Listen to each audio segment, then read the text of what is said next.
Travel, whether by land, air, or sea, going from place to place is something on everyone's bucket list.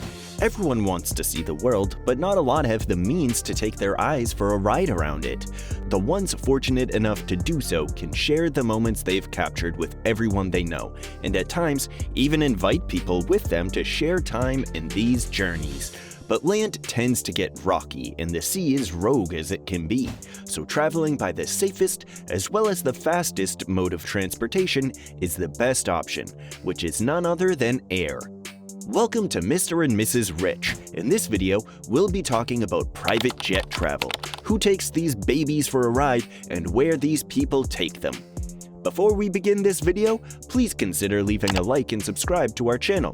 It helps us immensely, so we can continue providing high-quality uploads. You can also leave your feedback or future video ideas in the comments down below. There are two key differences in air travel. In a regular flight, economy is all about getting from one place to the next, where transport is pretty much the only reason why the flight was boarded in the first place. Business and first class still have the transport aspects in their flights. After all, the people in these classes are on the plane for a reason.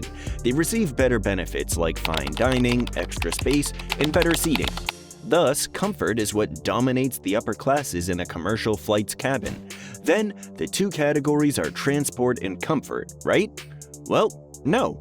Those aren't the two key takeaways in air travel. It's whether or not they're public or private. Commercial airlines are, well, commercial airlines, and they couldn't care less if you paid for a first-class seat, as you're still in the wake of its volatile scheduling. On the other hand, if you want fast, non-stop transport, as well as an entire cabin all to yourself, then that's what a private jet's for.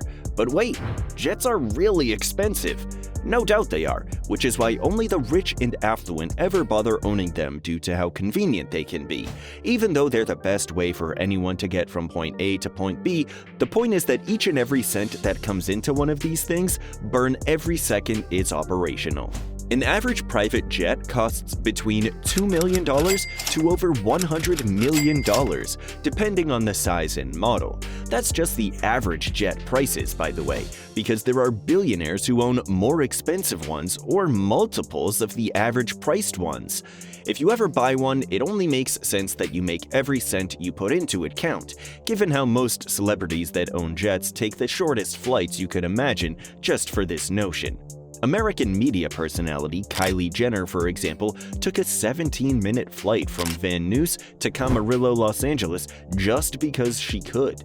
This angered climate activists, who claimed that she, among other celebrities who have private jets in their arsenal of vehicles, contributed to rising carbon dioxide emissions for her flights of fancy. Among financial costs, convenience can also come at the expense of your reputation. And we haven't even talked about maintenance and fuel costs. Jets cost up to $1 million annually to maintain, but that could also depend on what type of jet you'd be maintaining. The propane can also drain your coffers real fast. The expenditures for the propane alone is $1,000 per hour of flying. If a private jet also happens to be at full capacity, fuel economy would be inefficient because of the weight the aircraft would have to carry. So factor that in some flights and you could pay over double the amount just for the hourly propane needed to fly your plane. But for these wealthy people, it's something they can afford, which once more justifies their purchase. So who are the other rich people that fly these? Kylie Jenner, among other celebrities, usually use their private jets to fly from departure to destination for either showbiz or simply just not being in the mood to get in their vintage or luxury cars to get where they're needed. Most billionaires own private jets for their own leisure as well, while at the same time using them to fly over for business trips all around the world. There are some billionaires who use their private jets for true privacy, however, where they retreat to some of the world's most secluded and pricey corners just to have some peace and quiet. Though he doesn't fly a private jet himself to where he relaxes, Billionaire and Virgin Group chairman Richard Branson invites those that do to his private island paradise of Necker Island in the U.S. Virgin Islands. The island group is well known for housing some of the world's most luxurious island sanctuaries. So it's no surprise that Branson's island is a top destination for the wealthy. Since we're on the topic of island paradises, every once in a while, billionaire and Meta CEO Mark Zuckerberg retreats into his private estate on the Hawaiian island of Kauai. Flying on his $64.5 million Gulfstream G650, he took off for the Aloha State to surf in its waves as a means of taking a break from being Facebook's man of the hour back in San Francisco. On one such occasion, it spawned the iconic sunblocked frown he had whilst riding the waves, an image that was captured and distributed immediately into the internet for its humorous appeal, which until today remains a niche meme of the Facebook CEO that still circulates in some nook and crannies on his own site.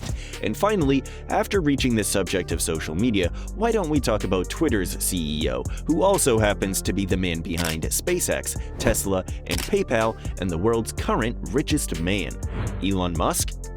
His flight history is rather interesting, to say the least. Elon loves privacy, which is why he was understandably furious when a Twitter user going by Jack Sweeney, a college student who's been tracking Elon's flights since 2020, documented on his Twitter account the 134 flights all over the world Elon's Gulfstream 650ER took in 2022. Sweeney managed to capture Musk supposedly flying to places one would expect, like Qatar during the 2022 FIFA World Cup that December. The Twitter user also documented Musk's longest and shortest flights as well. His longest was from Mykonos, Greece to Austin, Texas. His Greek vacation was the time when he was captured topless by the internet, who again made another sensation of a billionaire enjoying the water. Musk's shortest flight, however, was when the plane was at Long Beach Airport in California, where the pilot was likely repositioning it according to Sweeney. After his flight records were leaked, once Elon Musk took Twitter by storm, one of the first things he did was, of course, take Sweeney down for violating policies against doxing. But Sweeney took it as no big deal and made a second account to once more track Elon's flights, though this time with a considerable delay to bypass doxing violations. You gotta admit, if you were to admire someone for sheer dedication, it would be Sweeney. His sheer commitment to tracking down Elon's flight pattern is astounding. Then again, Sweeney demanded Elon $50,000 for the college student to put a stop to his shenanigans before the CEO implemented his new policies. Twitter has a reach that stretches across the world, so it wouldn't be an overstatement to say that this entire fuss received worldwide attention at some point in time, at least for a moment. Globalization has connected the world in many ways one couldn't have expected. It's not just humans that get to travel, but information as well. Whatever was shared on one corner of the globe, the other side could be reached in mere seconds. The access to this immense amount of information could be for the better or worse, but what can be done is to take the info received and interpret it in the best way you can. You can never truly experience the world if you see it not with your own eyes, but through a lens that doesn't even show the bigger picture.